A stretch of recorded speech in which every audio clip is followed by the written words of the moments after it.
Sri Guru Pyo Namaha. We welcome our viewers in India and abroad to our 12th weekly series, Cultural Heritage of Kashmir. Today's prayer by Bharati Kamakoti. She has already rendered prayer before and now to our viewers. Bharati. Shri Guru Pyo Namaha. गुरुर्नाम्ना महिम्ना च शङ्करो यो विराजते गुरुर्नाम्ना महिम्ना च शङ्करो यो विराजते तदीयाङ्घ्रिगळद्रेणु कनायास्तु मनो मम तदीयाङ्घ्रिगळद्रेणु कनायास्तु मनो मम तदीयाङ्घ्रिगळद्रेणु कनायास्तु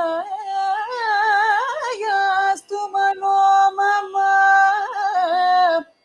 तदीयाङ्घ्रिगळद्रेणु कनायास्तु मनो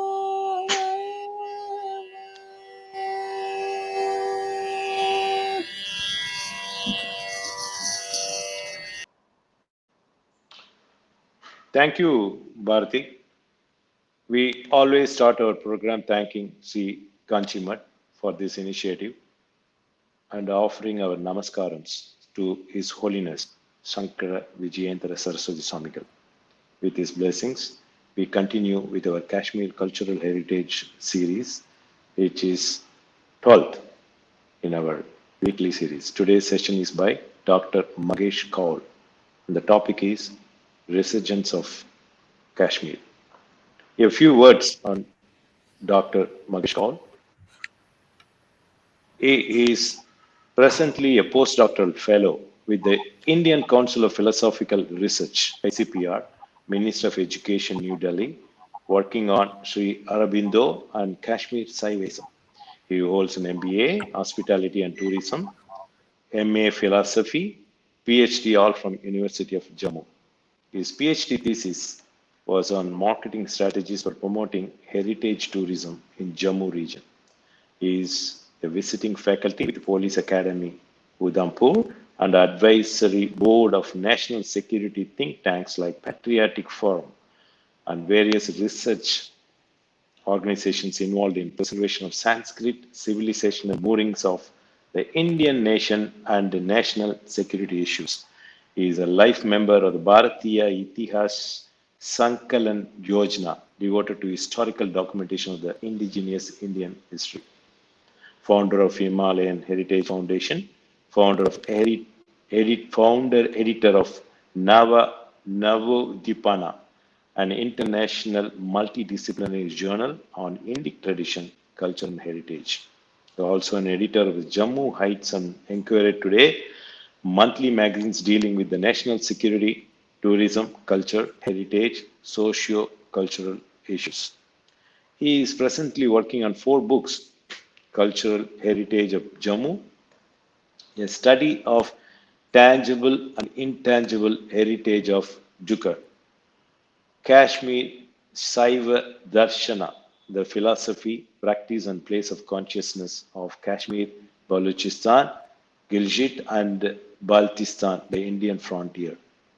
From Kashmir to Panum Kashmir, and working on various facets of Sanskrit Kashmir. He has recently published his book in December 2020 titled Jammu and Kashmir, Breaking the Subversive Web and Way Forward. We always make it a point to reiterate Sri Kanchimat has been in the forefront, modestly working with the sole aim of national integration, spiritual enlightenment, and spreading the uniqueness as Kashmir is our cultural heritage. We thank all our speakers participating in this ongoing series. We have more programs lined up till December 25th. We now request Dr. Mahesh Kaul to take over. Before I hand over, just wanted to share his book. Just 1 second. I'll just share his book.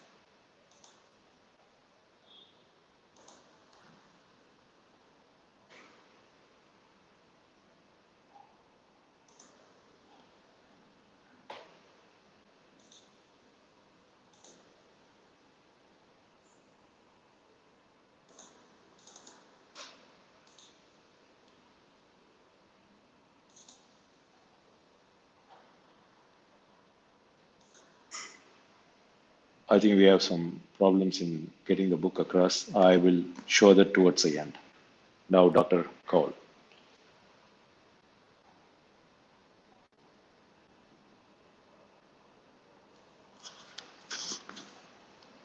Namaskar.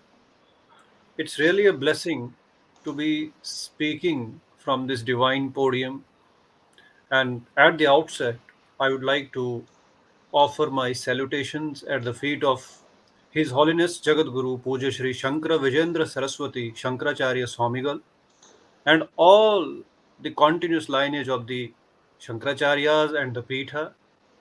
And my namaskar to all the devotees and the upholders of Sanatan Dharma who are watching us live, and of course the organizers, that is Sri Kanji Kamakoti Peetam, Srimatam Samsthanam, Madhyama Dharma Samajam, Kanchi Kamakoti Seva Foundation USA, all have joined to make this series a success. I had been watching this whole series with great attention, whether sometimes live and mostly due to time related issues later on in the recordings. So my also great thanks to Sri V Shankarji, who has been a motivating factor, tracing me out and giving me this opportunity. And after listening to this signature prayer, this Mangala Charan, I feel totally blessed, and I feel that I am in the benign aesthetics of Kanji Peeth. All of you know, and there is nothing much new to be said in that connection. Your series of lectures I was witnessing, whether on Rajatarangani, whether on Dr. Nagaswamy was speaking, a great Acharya in his own right, and then many others till this day.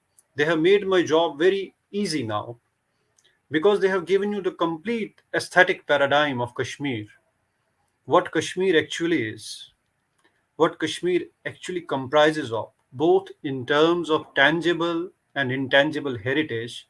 All these experts, and fortunately, all of them are non Kashmiri. They are not Kashmiri Pandits or Hindus of Kashmir, but they have visualized everything with their hard work and their consciousness and their field work, how concerned they are about the heritage of Kashmir. Their presentations were marvelous. I thank them all for this. It's really a great privilege because we, the Hindus of Kashmir, popularly known as Kashmiri Pandits, are in exile. Now, I think we have passed this 32nd year as well in exile in the post independent India when religious cleansing took place in Kashmir, and it was the most unfortunate event that befell the nation, I must say. It was not a local problem, it was basically an assault on the heritage of India, on the place consciousness of India in Kashmir. It was a genocide inflicted on the Hindus of Kashmir. And with that, it violated the place consciousness, its aesthetics, its heritage. It was an assault on the Himalayas because Himalayas constitutes the bulwark of India, the natural frontier of India. It's a natural frontier. Enemies of the nation knew it well that if Indian civilizational moorings are to be unhinged, Kashmir has to be unhinged from the national consciousness, then it is to be assaulted in the Himalayas. And the first assault was on the Sanatan Dharma to desanskritize it. I call it desanskritization.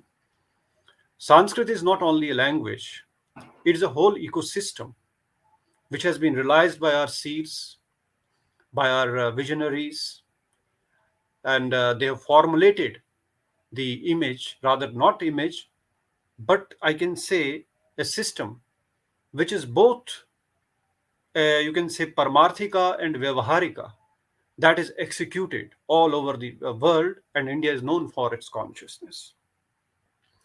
But This consciousness was violated in 1990, and whole of the nation was caught unawares. And till now, we are not able to understand what actually is the assault on Kashmir. I have tried to be very brief in my presentation, but very precise in a sense because time constraints are there. So I would like to say that we need to go into the background of Kashmir. What happened or what is happening in Kashmir is not instantaneous. It has not happened overnight.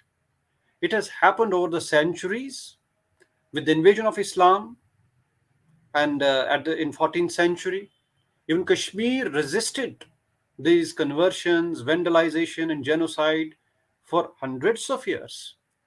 But ultimately, due to its proximity to Central Asian region, and most of the invasions took place from there, and it left Kashmir with no option but to be landlocked. It could not reach out to the Indian mainland, its kings, its people, though many tried. But it was very slow. But it gives me immense pride to say that Kashmir resisted it for centuries.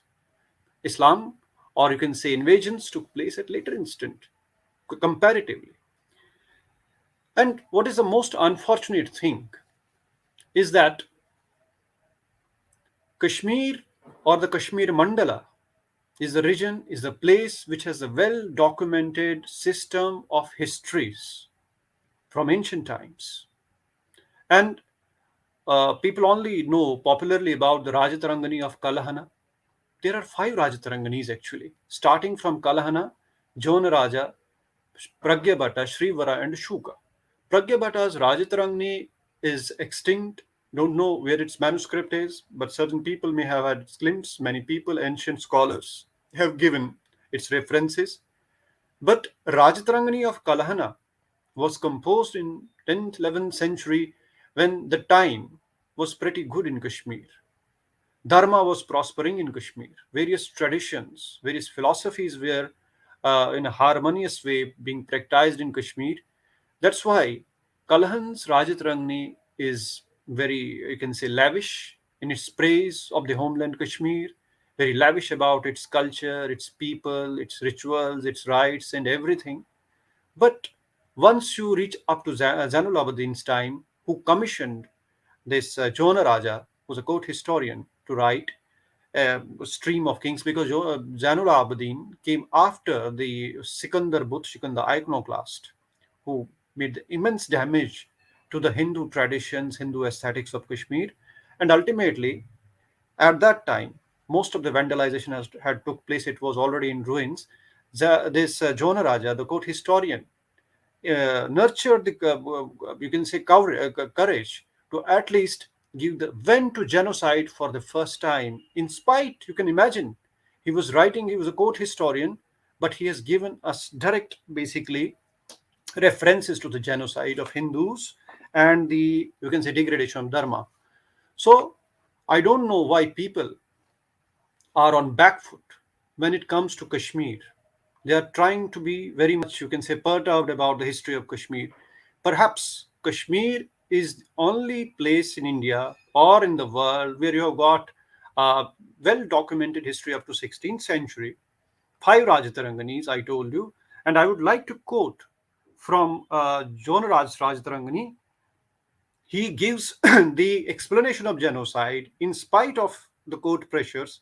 He has maintained this scholarship. He says, न बटोहम न बटोहम न बटोहम मिदम वच अश्रु यतापि बट्टे बयो निर्दिष्टे बट्टु लुंठने. What does this mean? In Sanskrit parlance, Kashmiri Pandits are known as Bhattas. Kashmiri Pandit is a Bhatta. Even Kashmiri Muslims refer to Kashmiri Pandit as Bhatta. Even in the Buddhist times, we refer to as Bhattas. So, what does this signify? That Kashmiri Pandits were so much harassed, the Hindus of Kashmir were so much harassed.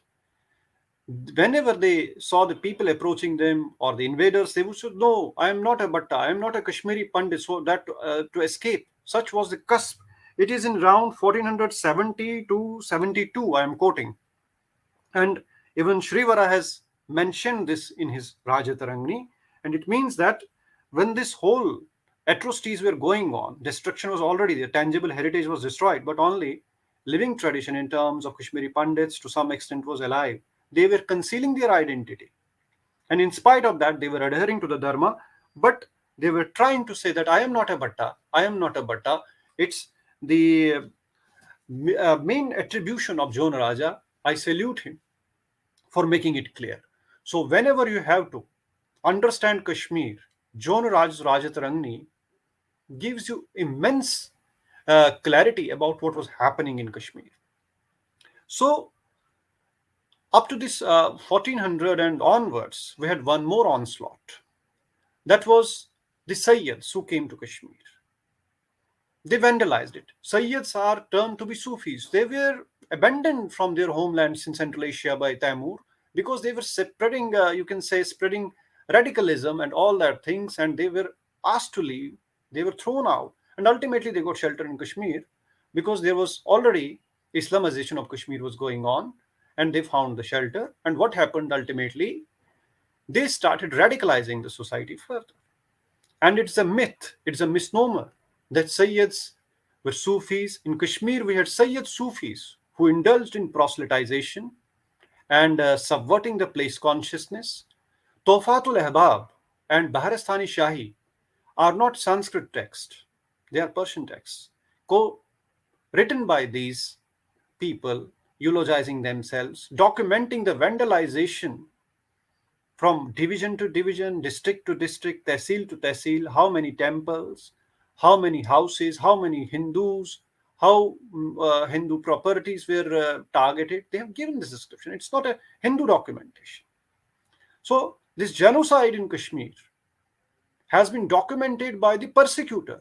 But the paradox is that in present state, we are not able to talk about this genocide. And that's why we have not been able to make Kashmir resurgent. You have to call the problem by problem. What is happening in Kashmir for last so many 100 years, thousands years, is a genocide, is the annihilation of Dharma, is the annihilation of Sanskriti, is the annihilation of the Sanskrit India. One more wrong concept has been floated, and that is that Kashmir, Jammu and Kashmir is an integral part, like in rhetoric. I would like to say Kashmir is not only integral part of India. Kashmir is the nervous system of Bharata. It's from Kashmir that most of the Sanskrit traditions, aesthetics, dramaturgy, folklore, both Paramarthika and Vyavaharika of the Sanskrit tradition has flowed down to the rest of India. Kashmir has acted as the nervous system of Sanatan Dharma. And the enemies of the Dharma knew that if you assault the nervous system, whole body will get paralyzed. And that's why today we are finding that balkanizing forces are subverting Sanatan Dharma in the various parts of India in one way or the other. Initially, it was treated as law and order problem when our religious cleansing or displacement took place in 1990s. I was a student of 5th class in 1990s. I have vivid memories how it happened. There was a total holocaust. And you can imagine, it was not a law and order problem. It was a brazen war. And we have been living in a denial of war. When you deny a problem, it complicates, it duplicates, and same is happening to it, it's spreading to other parts. So, my next focus, as per this talk, is not only to give a pessimistic picture, pessimistic in the sense that everything has gone, no. We, as living traditions, thanks to the Kanchi Peter, which has recognized the challenges to Sanatan Dharma, challenges to the Indic tradition, that they're documenting the oral histories, they are documenting the primary sources, making analysis on them, and trying to influence the policy making so that not only Kashmir is saved, Jammu and Kashmir is saved, but the frontiers of India, which are basically civilizational frontiers, Sanskrit frontiers of India, they are re-Sanskritized, means rejuvenated with the Dharma. So, once we identify the problem in SWOT analysis, We usually used to say in management SWOT: strengths, weaknesses, opportunities, and threats. Now let us see it reverse. In case of Kashmir, we need TWAS: threats, weaknesses, opportunities, and strengths. So we have to identify the problem, where the problem is. Once you start documenting the destruction, you will come to know the magnitude of the genocide. And it's not the assault on a particular ethnic community, it is an assault on the soul of India. I told you just in my earlier comments that what has happened in Kashmir is not a stray instant, it's not an instantaneous instant, it's a well thought out strategy to cleanse the Himalayas. And that's why they knew that Kashmiri Pandits or the Hindus of Kashmir represent a rich civilizational tradition that gives the necessary core, that is the necessary nucleus of the Indic tradition. It has to be unhinged. Once it is unhinged, it will be easier to unhinge it from Bharat and then spread this balkanizing process to the rest of India. And that's what actually is happening. Whether you see farmers' protests or any other things, these are just the symptoms. So, anyway, so climax of this whole genocide was 1990, when not only people who call themselves aborigines of Kashmir were, you can say, thrown away, but the whole system was damaged. With human genocide, cultural genocide is taking place.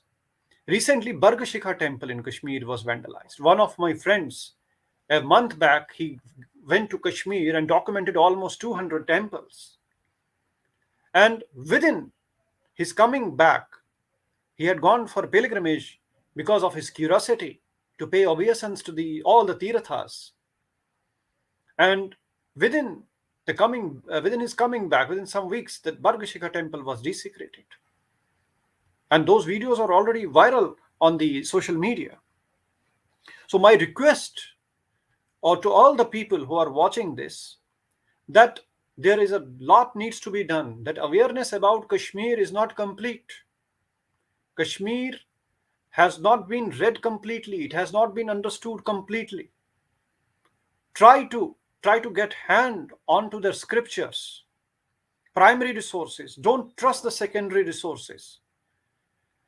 Try to read all the five Rajtaranginis, at least four. One is extinct. There may be reasons for the one, but the four are available in Sanskrita, in other manuscripts, in different libraries of the world. Try to sponsor the researches on it. Because these Rajataranginis not only tell you about the culture of Kashmir, but the linkages of Kashmir. How the Sharada Tirtha, for example, was being done. How Gauda Pradesha was connected to Kashmir. How southern part of the Kashmir was connected. And then, of course, you all are knowing that Kashmir had a relation with Kanchi. The Shankaracharya in Kashmir has its own unique history on the Gopadari Parbat. And Adi Shankara is supposed to have stayed there and to revive the Sanatana Dharma. So, what is this all about? We have to revive, we have to activate those points which were initiated by His Holiness, or you can say himself, Ishwar Avatara, Shankara himself. It was not without purpose. Then the time of King Lalita Aditya and many other things which are already documented. I don't want to talk on them. But the point is that I request my young friends, my contemporaries, to please. Kashmir is not a well analyzed region. What you are being fed is from neo experts, so I can say neophytes. It's better you internalize yourself, research on Kashmir. We in Kashmir feel proud that the people from south of India recite Kashmir, Sharada Bhagavati Kashmir Purvasani, because whenever any festival, any ritual is done, they seek the blessings of Mata Sharada, that Saraswati located in Sharada Peetha in Kashmir. And we know that Sharada, presiding deity of Kashmir, she is in the south. She has taken refuge there. Not refuge, but her will. It's her will to be there. And I hope that in coming times, we'll have a reversal. Now, we from North, we from Kashmir, Hindus of Kashmir, just bow to that Sharada Devi who is with you to have a benign look towards us. It's a role reversal. And now it's a question of whole dharma that Kashmir has to be made resurgent. And the key I see lies with the Kanchi Mutt, and it's not without purpose that you have been motivated, you have been blessed to act in this direction. There is a divine intervention, there is a divine will, there is a divine indication that Kanchi Mutt will play a role. It's evident from the quality of lectures, the quality of commitment we are saying. And from South, we'll see a ray of hope to re-Sanskritize Kashmir. What has been lost in Kashmir has been preserved in Kanchi, preserved in South. And we look up upon our fellow brethren to make this an international movement, to reclaim Kashmir from the adharmic forces. It's a tussle between dharma and adharma. I am reminded of Sri Aurobindo, who used to say that this body is divine. It has a purpose on earth, and rightly so.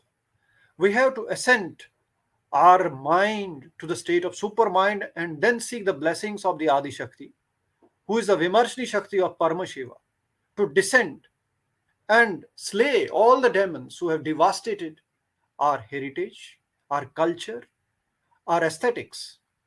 And whenever there is utter darkness, remember that the forces of divine, forces of Vimarsh, will really guide us, because we are seeing this darkness, because there is going to be light.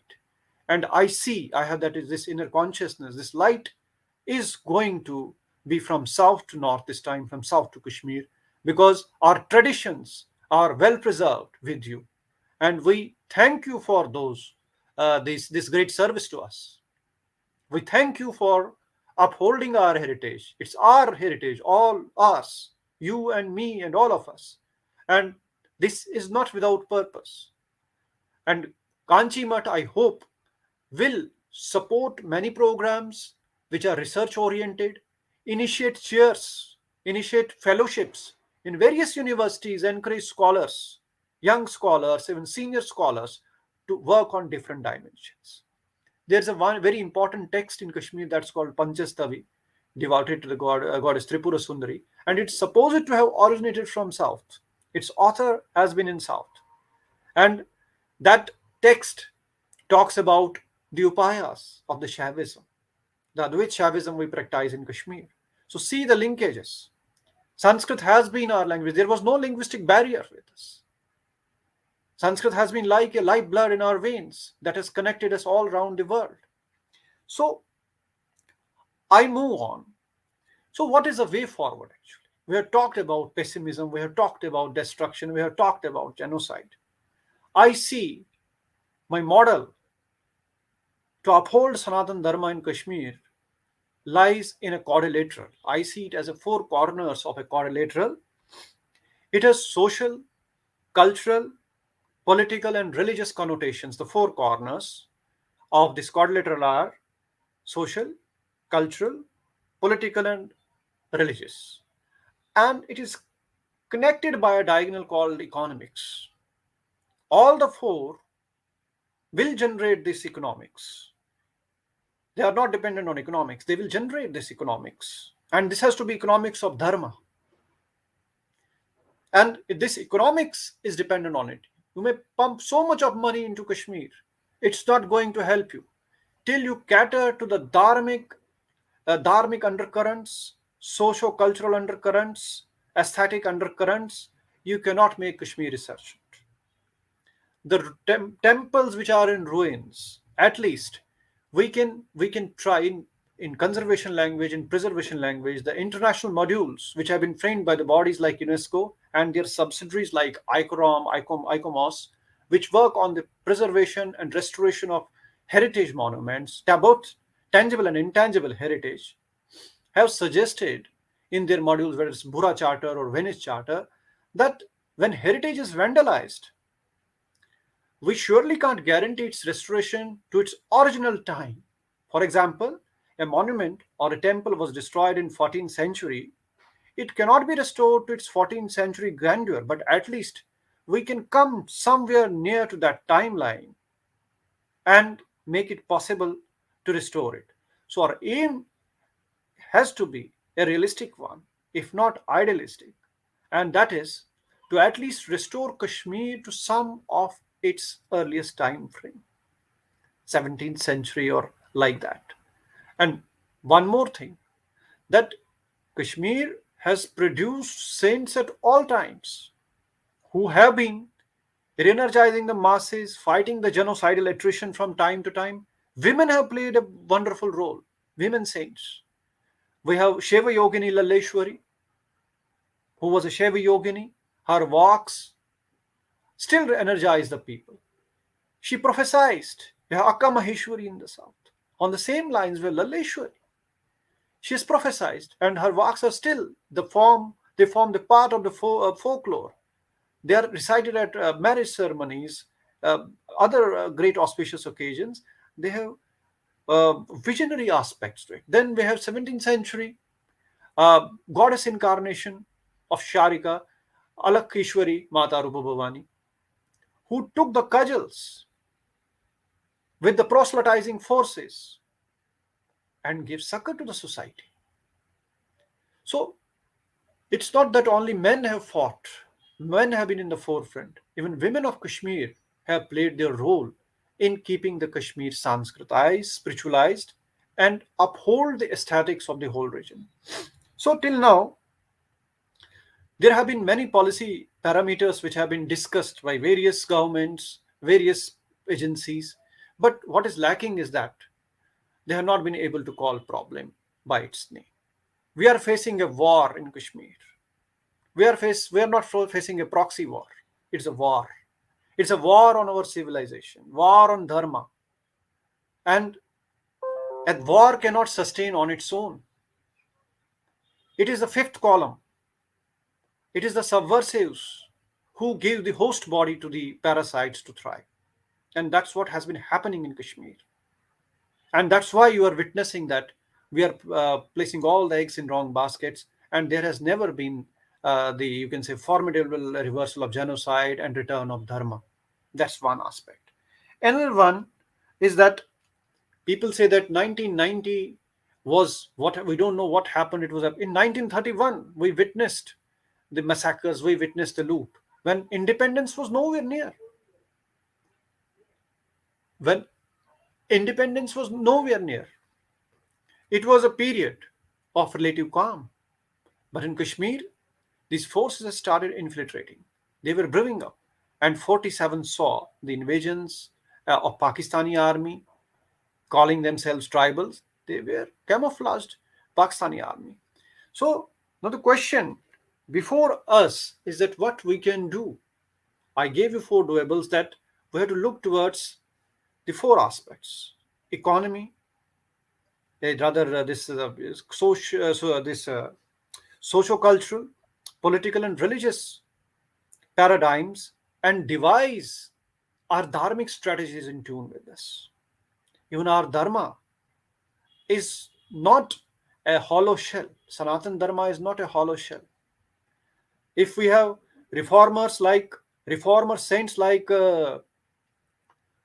you can say in Maharashtra, we have reformer saints in Gujarat, everywhere. Whenever dharma was in danger, we have seen the emergence of the people.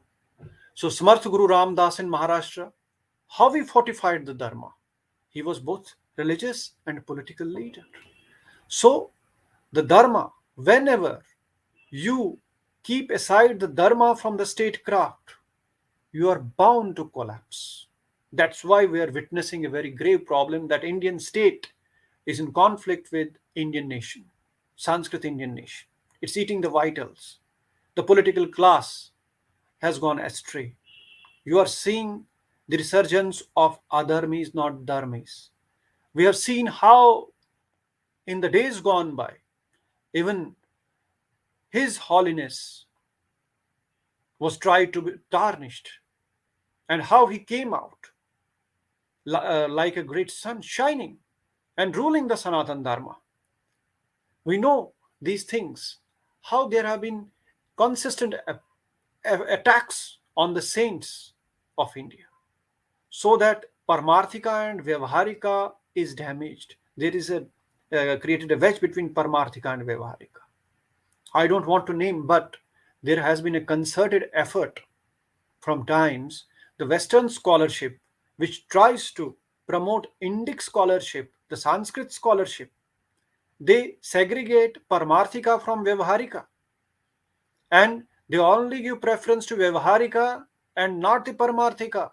And this has led to the breaking of backbone of Sanatan Dharma in India, same all over India. It's not only in Kashmir. And that's why we are witnessing that people are denigrating their own texts.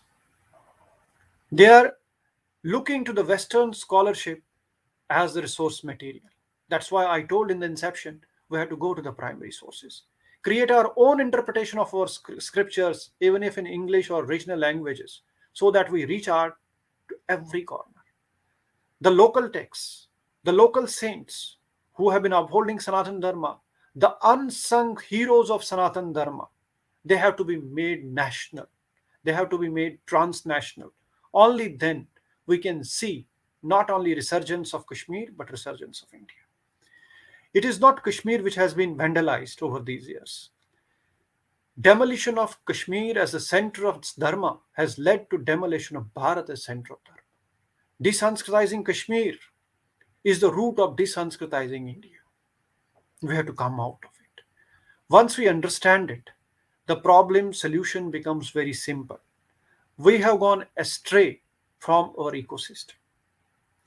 As a student, I will call myself a student, very humble student, that Sri Aurobindo was very right. He said that you cannot interpret Indian philosophy, Indian darshana with Western tools, with Western instruments in research, in Western hypothesis, because our system is a realized system. It is visioned by the seeds, mantra drishtas. Every syllable, which the derivatives of Sanskrit are various languages which are its derivatives, they are realized sound syllables. We have matrikas. In Kashmir, we worship matrikas. So what is it? Paratrishika Vivrana is a detailed tantric text on it. How with this union of swaras and vyanjanas, it leads to the whole Vakasiddhi. So my point is that we have to understand it. Once we do it, our problems will become easier. Solutions will come firsthand. So the question with us is that do we want to be mired in cosmetic solutions? No. The policy making, my message is loud and clear that policy making will not succeed in making Kashmir resurgent till you understand that Kashmir is not some special case. Kashmir is not some distinct case. Kashmir is the brain of India. Kashmir is the nervous system of India. It has been struck. It has been paralyzed. It has been hurt. Try to revive it. And its revision lies in deciphering all the texts which have gone down from Kashmir downwards and upwards, eastwards, northward. We need a bombardment of Kashmir centers, Kashmir research centers all over India, where people like Acharya Abhinav Gupta, Utpala Deva, Swami Ram, who basically re-energized the Shaivism in Kashmir, which had seen degradation, which was nowhere near. It was only Mahamaheshwaracharya, Swami Ram in the present context, who re-energized the whole system. And then we had Ishwar Sarup Shri Lakshmanju Maharaj, who made it a point to reach out to the Western masses, who was his disciple, Swami Ram's. And so you can understand how much work has been done, not only in the Shaivite area, but in the Vaishnavite area, Kashmir has contributed. We have not been, basically, it's Kashmir which has Sanskritized Buddhism. Kumarajiva, who was a Kashmiri, went to China with the Sanskritized Basically, people are calling these roots which link Jammu and Kashmir and rest of India as silk routes. These are not silk routes, these are sutra routes. We gave the sutras. It's the Kashmir which Sanskritized Buddhism also. And we accepted Lord Buddha. Even in the context, and we even went to the context of saying that his teachings were in the Upanishadic domain, if we see. So, Kashmir has been a laboratory of both Agama and Nigama. As I told you, there has been a very mischievous work going on to separate Agama from Nigama, Tantra from Veda. And this mischievousness was corrected to greater extent by Kashmirian Sanskritists, Shaivites, or those who adhere to the Dharma. And that's why today we see a universal system among the Acharyas of Kashmir who are still hidden or who are practicing the Shaiva system and Advaita system, which has always influenced us. Even Shankaracharya's stotras, they are a household phenomenon in Jammu and Kashmir. Our Panchang, the almanac which we use for our day-to-day work, auspicious dates, funeral rites, birthday celebrations, or marriage ceremonies, it has the prayers of His Holiness Adi Guru Shankaracharya. His hymns are there. So you can see the connect. It's not that we are talking, it's basically we are talking in the air. We are talking through consciousness. We are talking through antakarna. And it is basically this, it's not a crisis, I must say. It's a war state. If we understand that we are in war, we are facing a dharmic war, then we are going to defeat it. What will happen? You identify the enemy. Only thing you have to do, call enemy by his name. It will diminish half of his power and it will be easy for you to proceed. Most of the victories in theological system or in any other system have been won by telling the truth. Whenever there is onslaught on dharma, tell the truth. If you don't tell the truth, you are on the side of adharma. And today, we can imagine we are only 3% of the population. From 100%, Hindus of Kashmir were reduced to 3%. There were geographical reasons. There were upheavals. There was a kind of, you can say, attrition that was going on. I told you because of the proximity and you can say disarray in the mainland India between different kings, that Kashmir could not be fortified.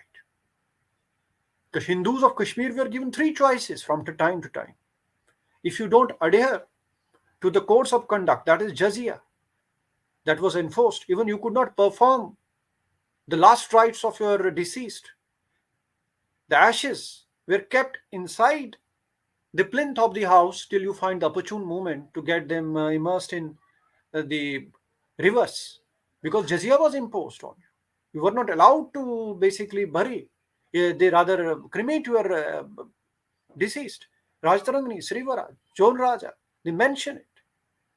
So, how we have preserved this dharma? This is a case study for others to follow. It's not that I'm boasting about our resilience. We are in a state of flux. We have tried to fight this menace of terrorism, which I am very, very clear, very forthright to tell it is jihad. And this has eaten the vitals of Sanskrit Kashmir. And we have to be very clear that declare that we are facing this war form. Not only that, we are facing it here. It has become a global phenomenon. And we, the Hindus of Kashmir, were the frontline victims of this war form. It took Indian state, Indian political class, and our friends in India to understand 30 years what's actually happening in Kashmir. And when today, at this moment, we're at least able to talk, we're not able to talk about it. Truth has to be told with evidence, with research, not with emotions. So that another society in another part of India is not affected with these types of atrocities. We were in minority. We were given 3 choices, I told you. Either you get converted, or get killed, or run away. And this time, there was only one option. Again, it was the 7th Exodus for us. Whenever the subversive forces have got empowered, Hindus of Kashmir have been witnessing genocide. Before partition, after partition, and in independent India, post independent India, it's very unfortunate that in our own country, the adherents of Dharma are refugees in their own nation. So, it temples, shrines, heritage have no value if don't have dwellings around them, if you don't have people venerating them. That's why there is a destruction going on. You cannot renovate a temple until and unless you have a socio-economic system flourishing around it. Your homes are nowhere. So path to resurgence lies in recreating the infrastructure in Kashmir, where you give religious autonomy to this exiled community, which is religiously cleaned, to give foundations to their dharma way, to give them a foothold there, so that they are able to materialize their tangible and intangible heritage, so that whole India, whole nation can see what actually Kashmir is, or Kashmir was in its pristine glory. So, in such a situation, when return formulae are being made hit and trial, the people must understand that it has been an assault on Dharma. Symbols, insignia of Dharma have been eroded, vandalized, destructed. Where you are going to send the people when there is no foothold? You need to create a foothold for these people, which is not only secure with security. Recent killings which have taken place of the people, of Hindus, is a matter of grave concern. Even few days back, we had those killings. The people who went to serve there in order to earn their livelihood. Even the non-Kashmiri Hindus have been targeted. So what you see? You see that no home is left, no temple is left. So only solution in resurgence lies that you have to create an ecosystem where Hindus of Kashmir, with the support of all other Sanatanis who adhere to the Dharma, are able to recreate a pluralistic Kashmir that is a cradle of human civilization, that Sanatan Dharma is always flourished like a Vasudeva Kutumbakam. And it can only be done if you give them social, political, economic, and religious rights. They cannot go as hostages. They cannot go as at the mercy of someone else, because when they were in Kashmir, they had their own heritage, their temples, their mohallas. They are not existing. Where you are going to send them? You cannot send them to refugee quarters. You cannot create refugee colonies for them. They are already refugees. So you are making double displacement for them. So end this. A religious system thrives only because Jiva is Shiva. That's what Swami Vivekananda also said. Jiva is Shiva. So you have to resurrect Jiva, and Shiva will automatically descend. We are not following the righteous path. You have to empower the Jiva to make the aesthetics for Shiva to be a reality, to tangibilize it. So Kashmir and its resurgence lies in creating socio-economic, political, religious infrastructure and super structure in Kashmir for the Hindus of Kashmir, so that that nucleus is created, so that a foothold is created, so that reversal of this desanskritization is done. Resanskritization means that creating a place consciousness of Kashmir, which is our Kashmir, which is Sanatan Kashmir, which is Sanskrit Kashmir, which has a room for consciousness, for Sanatan consciousness. We cannot form any policy, we cannot form any economic policy without this. Moreover, Kashmiri Hindus or Hindus of Kashmir are not victims of natural calamity. They are not victims of volcanic eruptions, floods, earthquakes. They are the victims of man-made calamity that you call terrorism. For being soft, I call jihad in its brazen form. They are victims. Till this jihad is not addressed, till this genocide is not addressed, policy problem is not identified, you cannot resettle them, because their roots have been uprooted undoubtedly, and more than 3 generations are living in exile. It was not 1947 partition when it was a foregone conclusion that people will lose their homes, some on this side, some on other. What happened in Kashmir happened on the land of independent India. People were made refugees in their own country. That's more paradoxical and shameful. And India, which is the only place for Hindus, has witnessed the genocide of Hindus. And that genocide of Hindus in Kashmir is being replicated in West Bengal and other places now because it was not addressed, it was not nipped in the evil.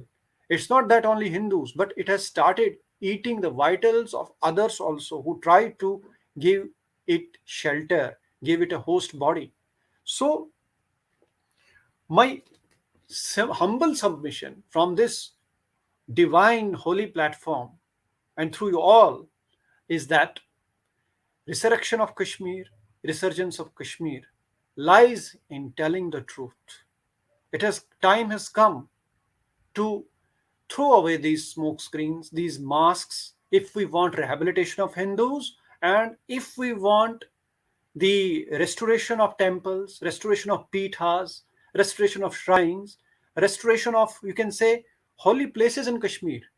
You can renovate them today, but who is going to take care of them? You have tried to do it. I gave the example of Mata Bargashika, it's destroyed again.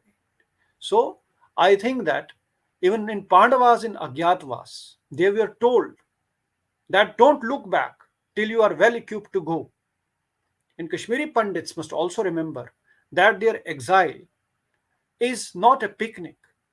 They have been exiled to tell the world what are the real challenges of to Dharma from adharmis. And now they should do their duty exponentially fast so that this message gets multiplied. What happened to Sanatan Dharma in Kashmir should not happen to Sanatan Dharma elsewhere. We are once bitten and many times shy. We, if we are able to retrieve the cultural background of Kashmir, spiritual background of Kashmir, Sanskrit background of Kashmir, only then we will be able to resurrect Kashmir, and not only that, we will stop the march of balkanizing forces who have already made a dent in the Himalayas. And unfortunately, our policymakers have left Himalayas and they are looking towards Indo-Pacific. So it's better we reorientate our foreign policy also, we reorientate our geostrategics and national security paradigm and focus on the Himalayas. If Himalaya is saved, Jammu Kashmir is saved, then only the frontiers of India will be saved. Balkanization of India will be nipped in the bud. This is my humble submission from this platform. I thank you very much, Kanchi Peetham, everyone who's associated with this, and I hope that uh, I tried my best to be very concise because there are time constraints. There is always a limit to the listener as well, and the things need to be told in clear terms. So, the message, my humble message, is that look towards the Kashmir from aesthetic point of view. Kanchi Mutt and Kashmir, they are one and the same in terms of the upholding of dharma. So, my humble request that whosoever is listening, try to understand the problem of Kashmir from the desanskritization process. It's not the language Sanskrit, the Sanskrit ecosystem which has been ruptured to make it possible. Enemy has been clear. They know where they had to struck. They have struck, and they are now replicating this model everywhere. Namaskar, pranams at the holy feet of His Holiness. Om Namah Shivaya.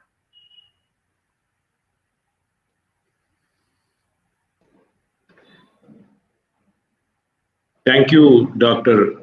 Mahesh Kaul. You have been very precise, and you are the second Kashmiri Panditji to appear on our program. The first one we all know, Madam Karyali IAS.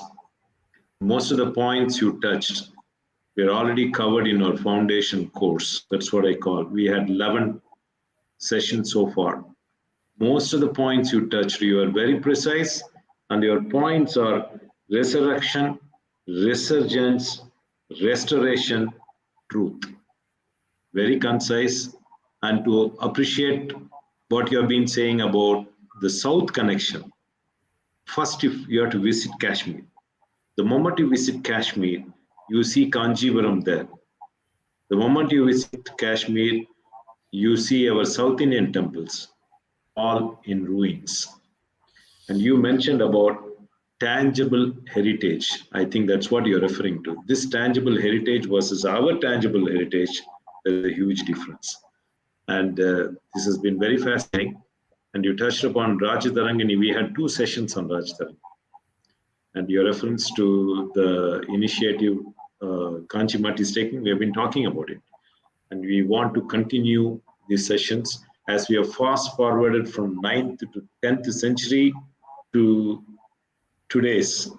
And reality you are talking about. All you are saying is speak the truth.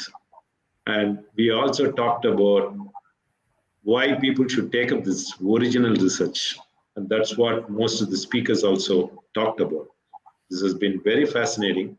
And I'm sure you will come back to our program, which is going to continue next year.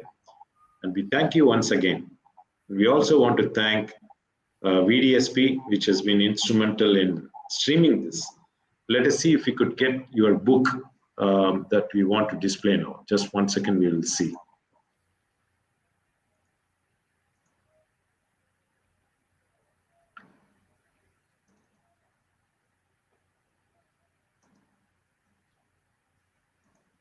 Can we see your book now?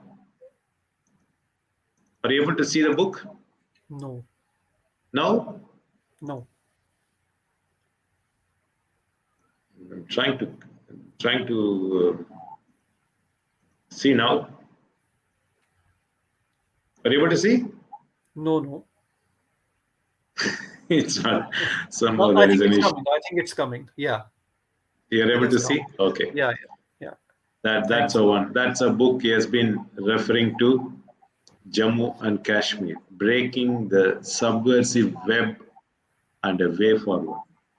This has been very interesting. You touched upon few things like social, cultural, political, and religious. You mentioned all in a very precise terms, like a nervous system. I'm sure most of our viewers understood exactly what you're trying to get at, and you will understand more only when you visit Kashmir. I'm sure we will continue the same spirit in our forthcoming lectures, and want to thank you once again. And we will meet again our Pleasure. viewers next Saturday. Thank you, sir. Pleasure. Namaskar. Pranam. Jai Jai Shankara, Hare Shankara. Jai Shankar.